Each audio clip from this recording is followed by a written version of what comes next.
What's up, guys? Today on the show, we're bringing on a four-time All-American in her sport. It's the first time bringing on a gymnast to the show. Super exciting opportunity to hear about her journey, her stories, going through injuries, what it's like to compete at the Division I level, what are their expectations for her team this year, her mentors, what she's learned from them, and everything in between. This is the Gametime Guru. So, what time is it? Game time! this is the Gametime Guru podcast, where I interview sports figures from all over the world to help deliver a panoramic view on sports. So whether you're a former athlete, one of the crazies, or simply a casual sports fan, this is the perfect show for you as we peel back the curtains and learn from our guests every single week. I'm your host, Shane Larson, and I'm helping you see sports through a different lens. What's up, everyone? Welcome out to another episode of the Gametime Guru podcast. I am your host, Shane Larson. Want to give a special shout out to all the listeners who have been here with me for the last almost 5 years now. January of 2017 is when we started. We're almost to that 5-year mark. 72,000 downloads, 92 different countries we've reached. And it's thanks in large part to everybody out there who supported, whether you be a guest on the show or it was somebody who just listened to the show and shared it with a friend. I appreciate every single one of you. And as always, if you guys haven't done so already, those who are listening, go to Apple Podcasts and leave me a review on the podcast. Let us know, especially after you listen to this interview. Let us know what you think about it. The podcast reviews help the show's growth immensely. That's not a secret. I've told you guys that before. Every podcaster knows that. It's not about downloads and how many people are listening. It's about the reviews. If you can get more reviews, it'll get out to more people. And that's why I asked that. I'm not going to sugarcoat anything. I just asked for those reviews and make them authentic and listen to the show and let us know what you really think of the show. So in the last almost 5 years, I've had a variety of guests, all different sports, wheelchair rugby. We've had spike ball on the show, professional spike ball players, esports, all sorts of professional athletes from basketball, football, baseball, former, Cy Young Award winners, all sorts of stuff, wrestlers, MMA fighters, bare knuckle fighters, all sorts of stuff. But I've never had a gymnast.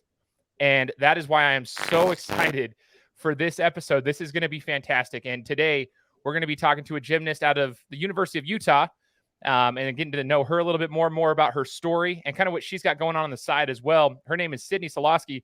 Sydney, thanks so much for joining the show. Of course. Thank you for having me.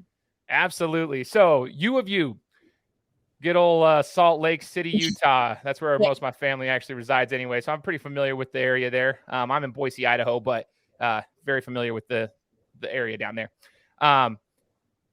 Talk to us about that. Let's talk about, when did you decide you wanted to do gymnastics for the University of Utah? Was that at a young age that you decided that? Was there a family connection there? Do you live near there? What was the thought process of when you decided you wanted to, do gymnastics for U of U?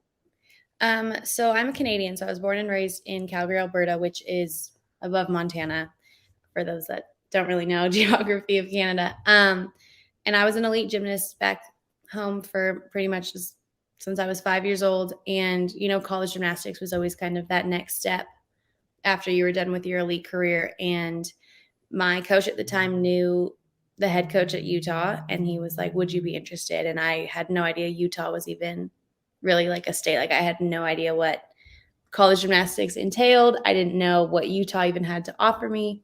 So I narrowed all my offers down to the two that I was really into, and Utah was one of them.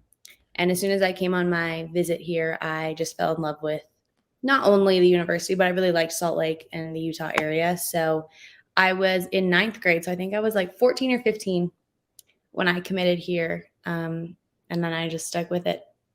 That's super cool. I've got a good friend of mine from, Alberta. So that's a very interesting connection there. So interesting how we got a lot of good Canadian athletes in the United States. It's amazing. You guys produce a lot of talent up there, up north, we call it.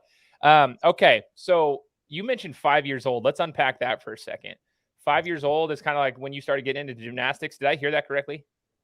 Yeah, I believe I was 5. That's what my parents always told me. I have an older sister who was in gymnastics, and she was enrolled, and I was still just hanging out with my mom and watching her. And I guess they saw me and they were like, that girl has a set of quads on her that we have never seen on a 5-year-old. Can she try out for our team? And my mom was like, yeah, that's fine. Have her. And then that was it. That was the beginning of the journey. I tried out, and then, kind of fell in love with the sport at a really young age and just never looked back. That is so cool. So the reason I wanted to kind of touch base on that is for the athletes that are listening out there, sometimes, it'll take work. And a lot of these people you might see, people might look at you, Sydney, as like a fifth year at U of U, like this, really talented collegiate athlete at the D1 level. Yeah. And they don't realize how much work has been put into that over the course of the last 15, 16, 17, whatever it is, years it's been a while. Like, you've been putting in the work. It doesn't just happen overnight. You've been putting in the work. Plus there's some ups and downs that I'd like to talk about here in just a minute, but I do want to ask, you started gymnastics at a young age. Did you ever compete in any other sports, or was that kind of like your focal point for the athletic realm? Pretty much that was all I ever did. I did like dance class, and I think I played soccer when I was really little. But gymnastics is a sport where it's like you're either all into it or you can't really do something else because it's just the time commitment. So I did dance, I think, simultaneously with gymnastics for a few years. And then my parents, kind of said, like, what do you want to do more? And I chose gymnastics. So I think that's really the only sport I've ever done competitively. Obviously, I've like done other things. But gymnastics is the only sport that I have like fully competed in. I love to hear that. That's awesome.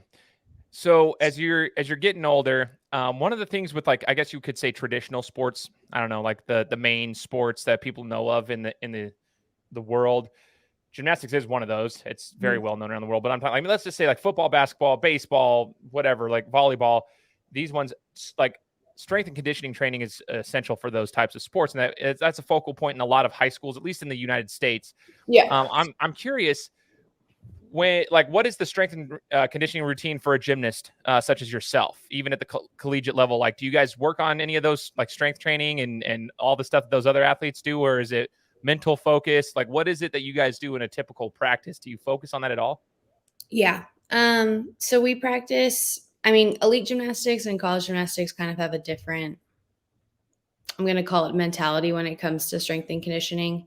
The more like elite gymnastics route is very like body weight, focused exercises, like climbing yourself up a rope, like a lot of like chin ups and like almost like CrossFit movements, but very much just like body weight. And that's why a lot of them are just like ripped little kids. And then as you transition into college, you get more into like weight training and like strength-based stuff. So for us at Utah, we practice 5 times a week, Monday, Tuesday, Thursday, Friday, and then Saturday mornings. And 2 of those workouts are kind of that elite gymnastics. It's like a in-gym conditioning. It's more body weight, circuit-based, lots of like pull-ups.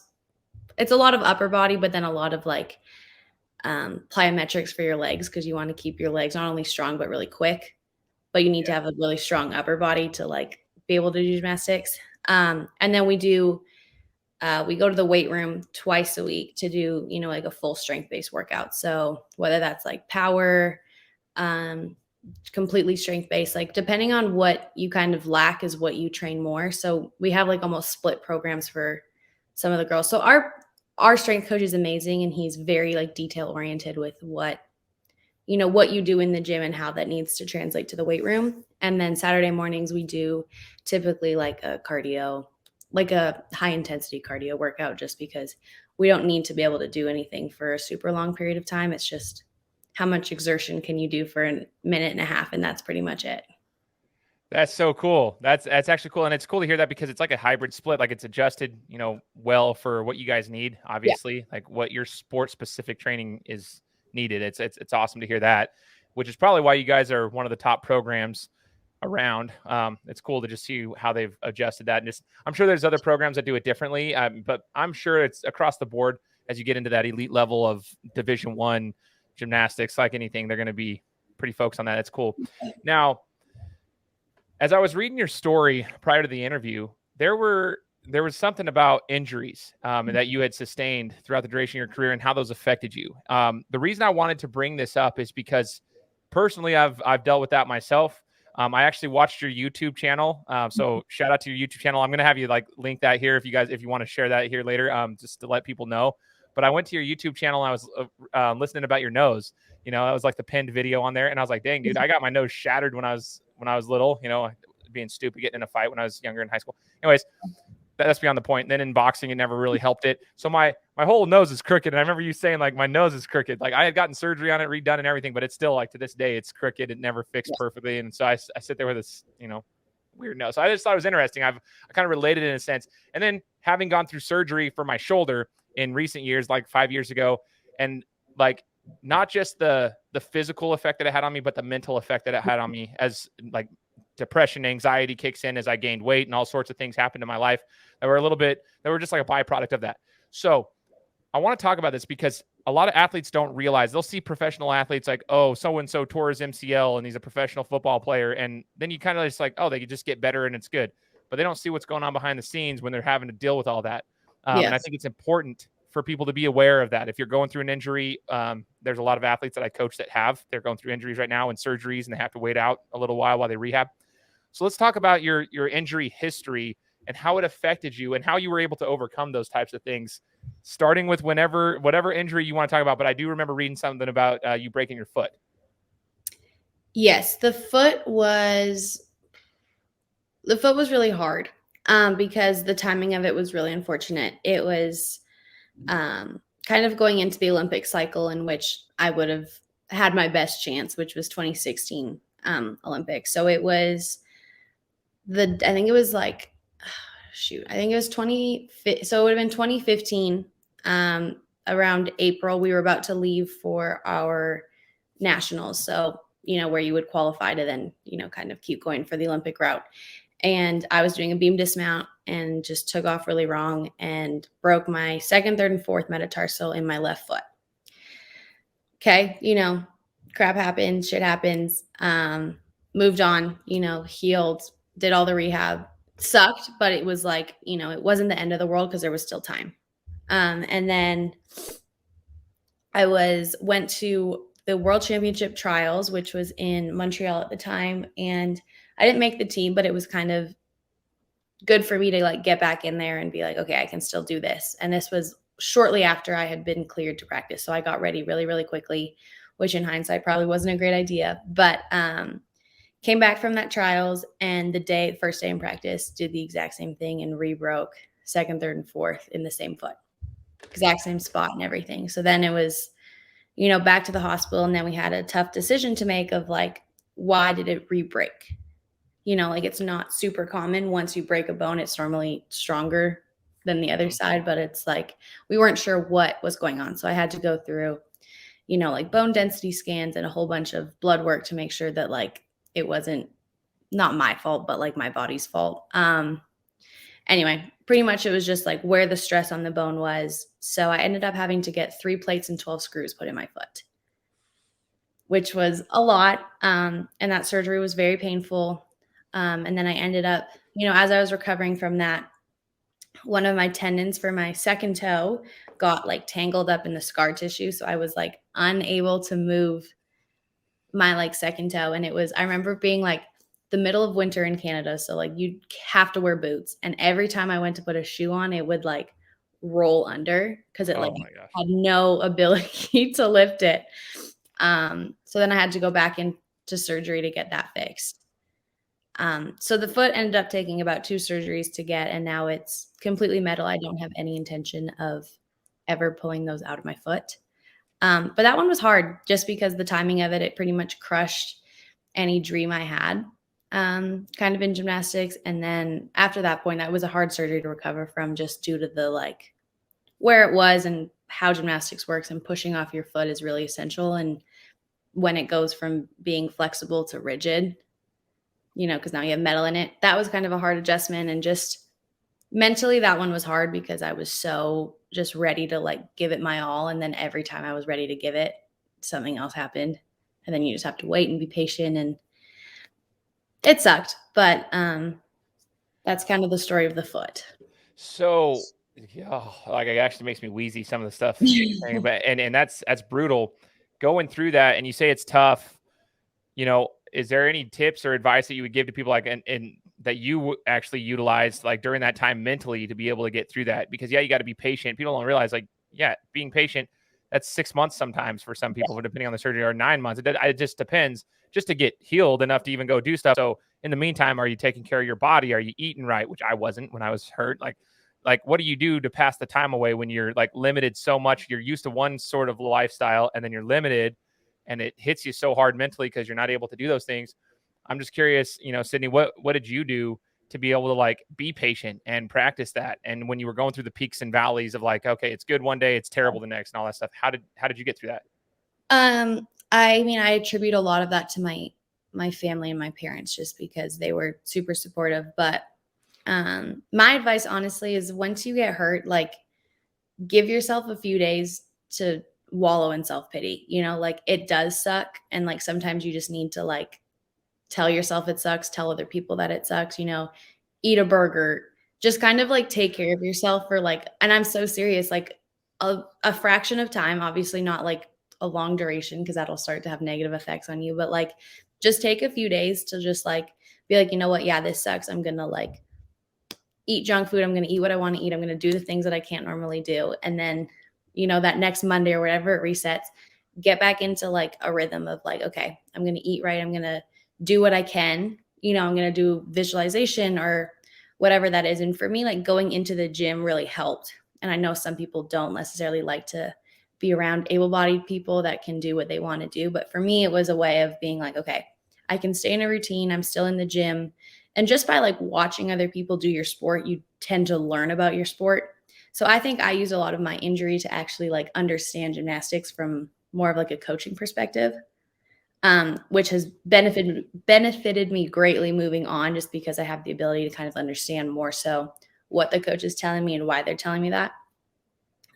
So I would say, yeah, take the time to let your injury suck, but then kind of get on a rhythm of eating well, sleeping well, because your sleeping and your eating is going to impact your recovery probably more than any other aspect of it. And then doing what you can physically while still being sane and not, trying to like, if you have a leg injury, doing 1,000 pull-ups a day is probably not going to be beneficial. But, like finding a good balance between like staying active but still staying injured and not pushing your injury too fast would be that'd probably be my advice.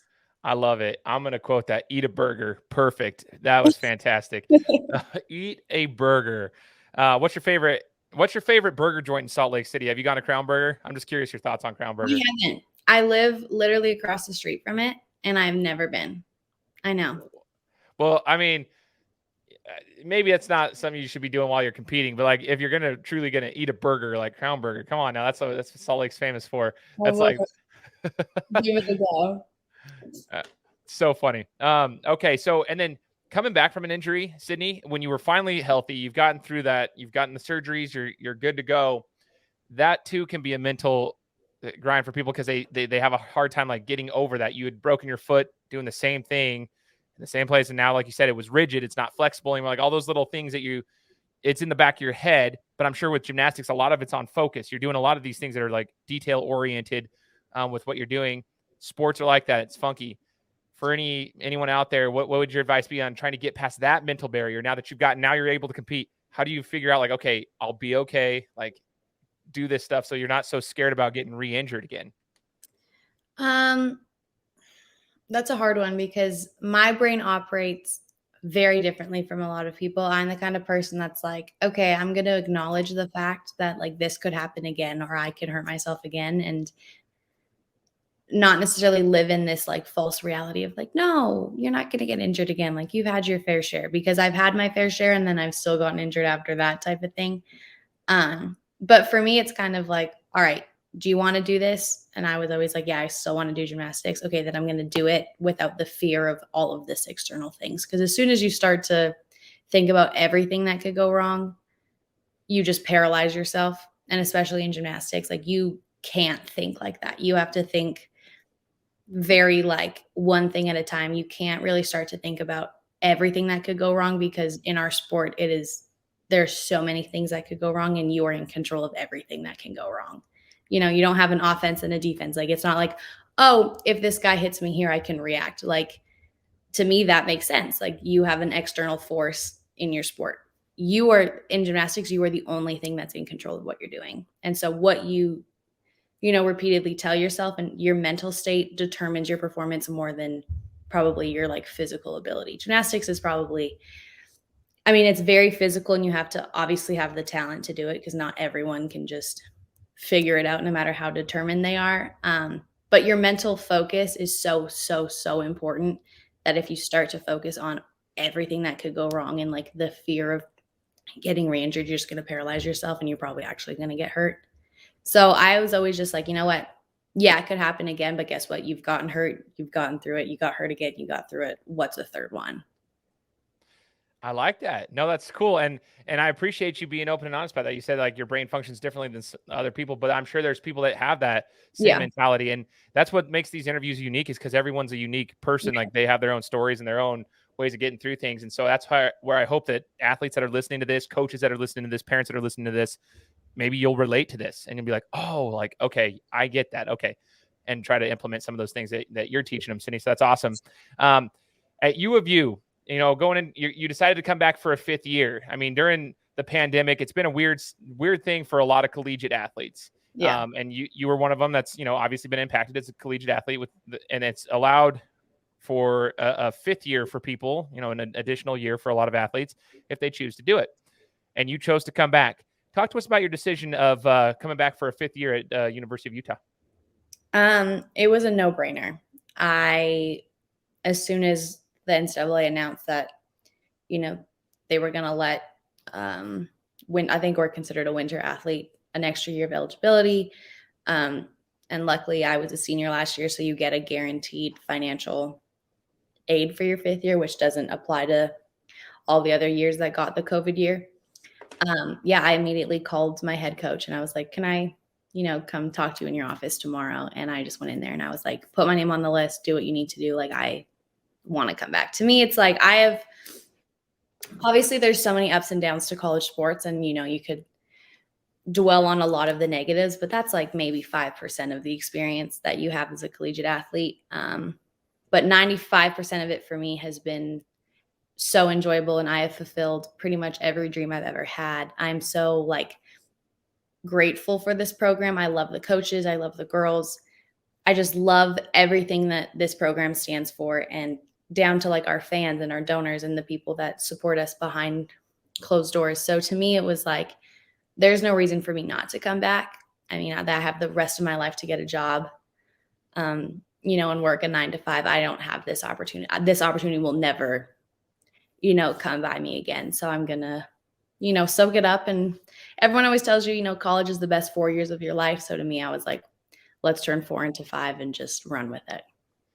Oh, I like that mentality. See, for me, college was 8 years because I couldn't figure out how to I was working full time and going to school full time. It just sucked. So I was ready to be done with school, but I wasn't a collegiate athlete anymore at that time. So it was what it was. I think that's so awesome. And it speaks highly to your program. It speaks highly of that entire university, which is fantastic. The fan base, like you said, donors and everything that's included in there. And I'm sure it speaks to your teammates. Sydney, as a gymnast, like you were mentioning, it's an individual sport in the sense of the events that you're doing are individualized. That's what it is. But you do have teammates and those who are part of the program with you. And I want to, just kind of talk about that, the sisterhood, and even the males who are part of the program as well. But usually, we always talk about brotherhood or sisterhood in these sports. Yeah. What has that been like? The team atmosphere for you in gymnastics, and how has that helped you at different points of your life? It's definitely weird because, coming into college, you're used to just it's like the Hunger Games. It's, you always had teammates in club, but at the end of the day, it was about you and their success did not benefit you. Then you transition into this idea of okay, now you're still competing against your teammates, but what they do actually helps you. And it's a weird mentality to adopt, to be I want to go in, but if someone else is better than me, then they should go in. It's a really weird transition, and it takes a while because, you become competitive with, especially certain people. For me, it was the girl that I came into school with. Her name is Alexia Birch. And she's also a 5th year now. And we always had this way competitive thing against each other, but I never felt that way about anyone else in the gym. And I don't know if it's who I came in with and who I saw as a direct competitor of mine. But then, as I got older and kind of matured out a little bit, it was like, okay, she's allowed to be good and I'm allowed to be good, and we're allowed to like benefit each other in that. And it's not a competition of like my success versus hers, because we're on a team and the team comes first. And that's kind of always been the culture of Utah. Is we're looked at, we call ourselves a family, and that's very much a true statement. That's not just being like, oh, we're a big happy family, but it literally is. We have primarily females around us, obviously, but then we do have a few male staff members who, have to learn how to work with, 17, 18 women at once. And that's like a family. And I grew up with, a sister, a mom, and a dad. And my dad had to, learn how to integrate into, just living with women. And that's kind of what it's been like. And then there comes the sisterhood aspect of it. And it truly is a sisterhood, because you always love your sister, but you don't always like your sister. And it's really unreasonable to believe that as a team, you're just going to like love each other and like each other 24/7. Because for us this year, we have 16 girls. That's 16 personalities. That's more people fighting for a smaller amount of spots. It's going to get, there's always going to be tension. There's always going to be that. But that's a dynamic that happens in any relationship, especially when it's competitive. But our program does a really good job of being like, everyone has a role, whether your role is, competing one event, doing everything, or not even competing. You have a role, and your role is as important as anyone else's. And I think that's why I fall in love with the program here, as someone that's only ever really competed 1 or 2 events. I didn't necessarily contribute 4 scores to the team, but my contribution always felt like it was enough. Yeah. And I think that that's a really important thing in college sports, because, you get really caught up in like, well, who's the star of the team? And the star of the team is nothing without the other people. And those people are just as important, because they help the star quarterback or whatever, whoever that person is on your team. You don't get there alone. And in gymnastics, you need 6 scores. You don't need 1. And so we've kind of, our coaches have taught us, you need each other. Don't be the best person on the team. Be the best person for the team, and adopt a selfless mentality. Whereas a lot of gymnasts have a very selfish mentality when it comes to sport, because it's always been individual.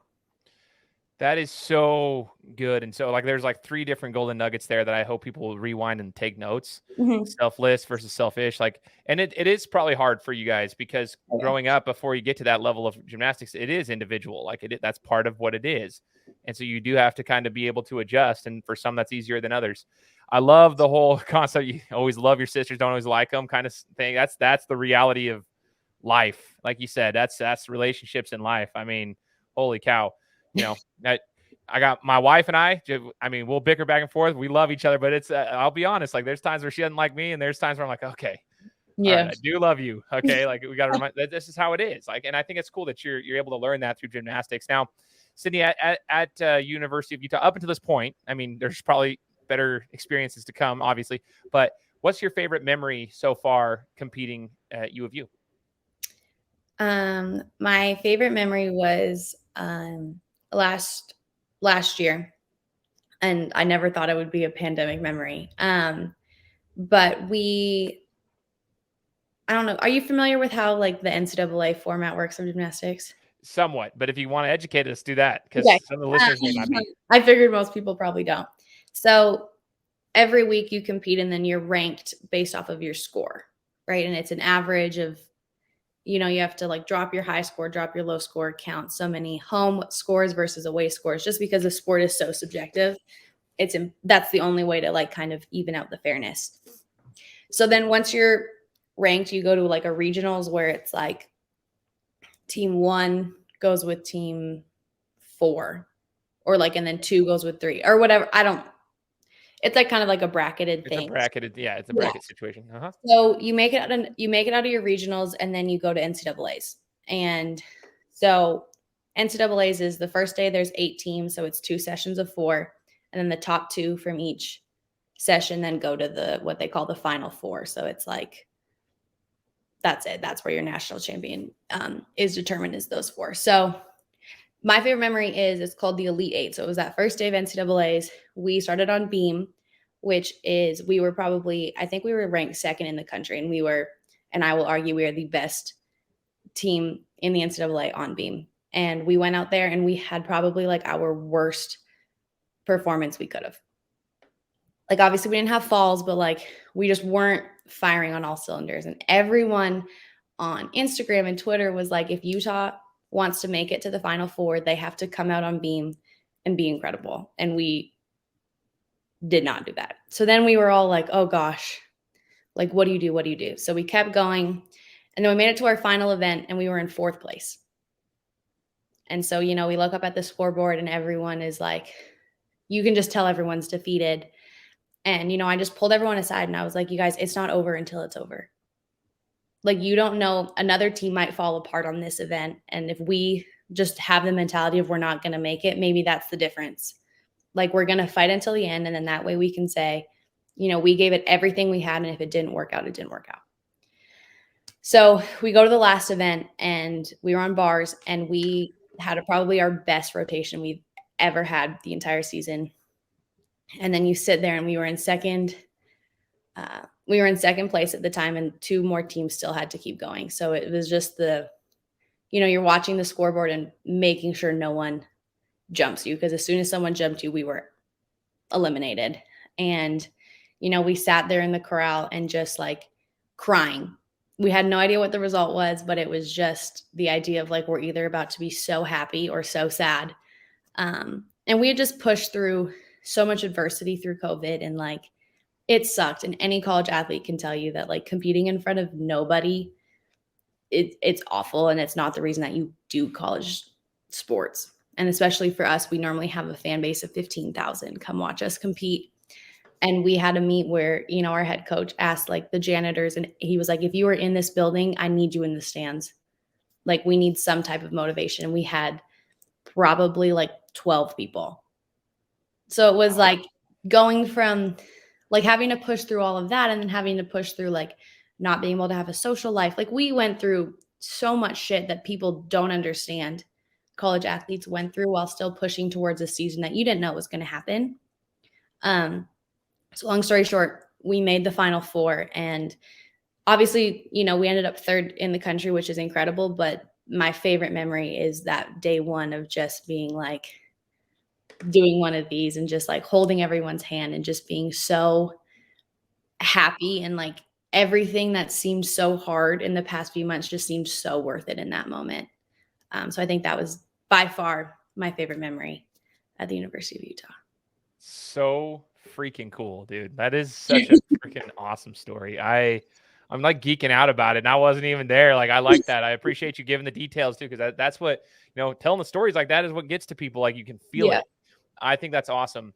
In your life, Sydney, growing up in the sports world or, outside of sports, whatever, mentors are hugely important. Leaders are important. I'm just curious, if there was one mentor that you could give a shout out to that maybe influenced you in your life in a positive way, whether that's a parent, a coach, a teammate, whomever, a teacher at school, I don't know, who would it be? And what did they do to influence you in your life in a positive way? I have 2. Perfect.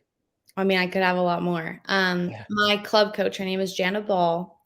She had coached me since I was about 7 years old until, I left for college at 17. So I had her for about 10 years, and she, she's like my second mom. I probably spent more time with her growing up than I did my actual family. And she just had such a incredible mindset to sport, unlike any other gymnastics coach. Like, I have girls on my team here that talk horror stories about, how their coaches used to treat them. And I mean, I think that's really coming up now with the world of safe sport and, it not being okay to abuse your athletes. But that was always the culture of gymnastics, and it still unfortunately is. And she just refused to like be like that. She was so supportive. If you were hurt, you were hurt. You didn't push through an injury because there was no point to that. Whereas so many gymnastics coaches were like, I don't care if your back is broken, like, you still have to do 3 beam routines. And she was so supportive of like our academics, our families. And like to this day, like every time I go home, I go and have dinner with her, or she comes and she'll watch the meets with my family. Like, so she's someone who's integrated more to me as a coach, and now she's like part of my family, but she really helped me through, all those hard times and having a really positive experience in club, which is really rare in gymnastics. And then transitioning into college, our head coach, Tom Farden, is probably one of my biggest, mentors and supporters. He's just, he's an intense guy, but he's a softie at heart. And you just kind of have to, him and I have developed a really good relationship, and like, coach athlete, and he cares about us the same way. Like he just wants you to be happy and succeed in more than just gymnastics. And I've learned a lot from him. He has his, those stupid sayings that your coach always tells you, and you don't quite understand them until you kind of sit back and think about what they're saying to you. And so many things that he has taught me in the last, 4 years have helped me tremendously in my life. So I would say those are the two biggest, sport mentors that have had a really big impact on my life. So awesome. I hope those coaches and other leaders in the sports world hear that and understand like that's how you can influence young adults and even, young kids at a different age, depending on where you're at. Like I just find it so important in today's society, especially if you're in sports, for the leaders of those sports to take care of those athletes and prepare them for life in general. Like it's just super important with the crap that's going on today in the world. Like kids battle with anxiety, they get bullied. I think it's garbage. It's important for the leaders to not be part of that, but to be a positive influence in a good way. And I think it's cool that you've had those. So 2 questions left for you, Sydney, that I'm just thinking of off the top of my head. But I do want to ask, for the sport itself, what is your favorite event and why? Because there's a million different things in gymnastics that I look at and I'm like, I can't even at the park, and I'm playing with my 5-year-old, I can't even walk on the balance beam that's like 5 inches off the ground. I'm like, you guys are doing flips, and it doesn't make sense to me. But I would like to know what your favorite event is and why. My favorite event is floor. Okay. So obviously the big square. It's just always what I've been the best at, and I really don't like to do things I'm not good at. So I like to be, I like doing things that I'm good at. So I've always just been, that's been my most successful event. It's what I've done throughout my entire college career. It combines, like there's music, there's dance. It's the one event that really can like get a crowd involved, and you kind of you feel like a superstar when you're out there and you're doing really cool things. It's fun. Your personality kind of gets to come out in sport, which is really rare for a lot of sports, but for us, we're kind of lucky that we have almost this like theatrical aspect to our sport. So, I mean, it's super fun to just like launch yourself in the air and be able to flip and land without a problem, because people think that's really cool. It's cool. But I think that it's really fun because it's the one event that stands out. It's dance, it's gymnastics, it's crowd engagement. It's just really fun.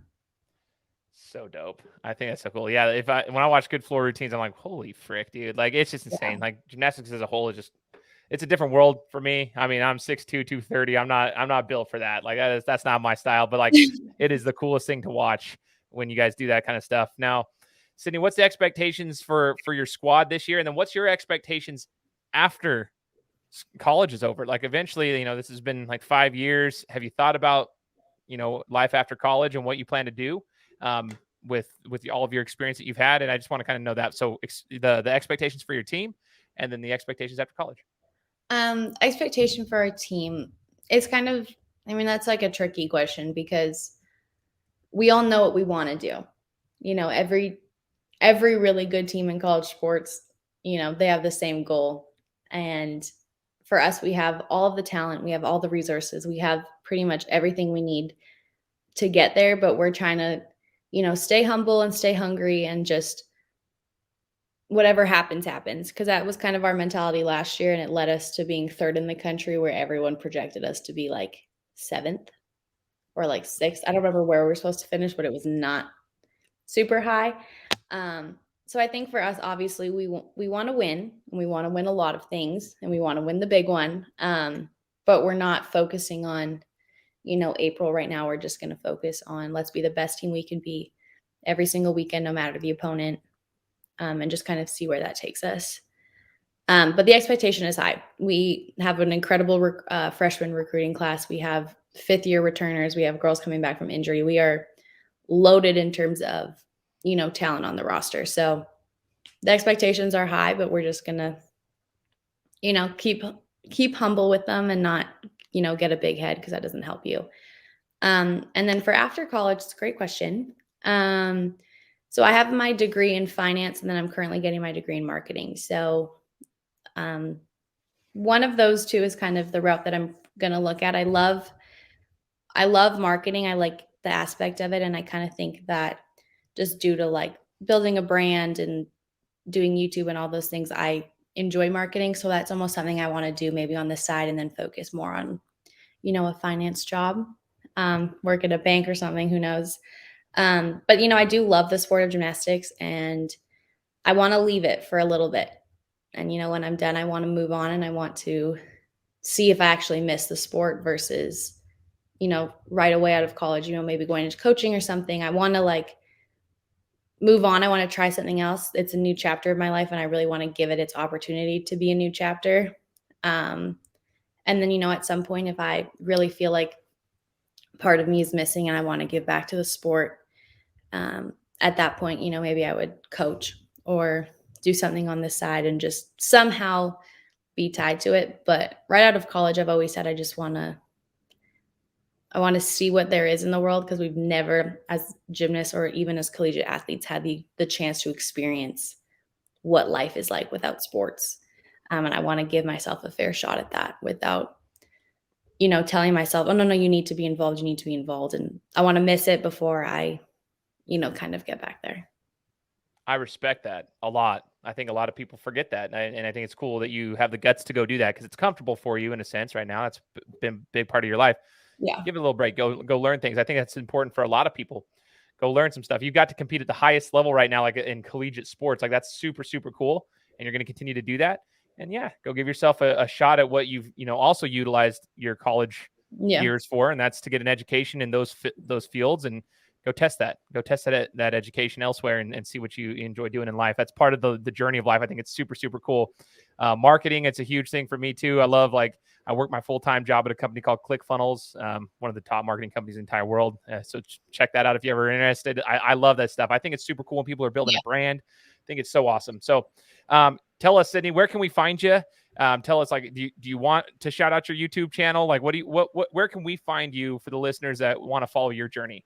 My YouTube, I believe, is just my full name. So Sydney Soloski. My Instagram is Sid_Soloski. My Twitter is my full name, and my TikTok is also my full name. You're everywhere. So Twitter and TikTok, Instagram, you're everywhere. Okay. Yeah. Okay. I'm going to put these down here. I'll make sure to link those in the description so that the listeners can go and find you. I think it's super cool. I'd encourage everybody to go follow you, see your journey. I think it's super cool. Once we get to know you as a person, it's always cool to see the journey afterwards. So Sydney, I just want to say thank you. Thank you for taking the time to join me and talk to me on the show and sharing your story. And I wish you the best of luck moving forward. Okay. All right. Thank you so much for having me. You're very welcome. Thank you, and take care. And we'll be coming to you guys next week with another interview. Guys, thanks so much for listening to another episode of my show. Now, if you could go and do me a favor, head over to iTunes, give me 5 stars, and leave me a review. It would be greatly appreciated. Thanks, guys. Appreciate your support.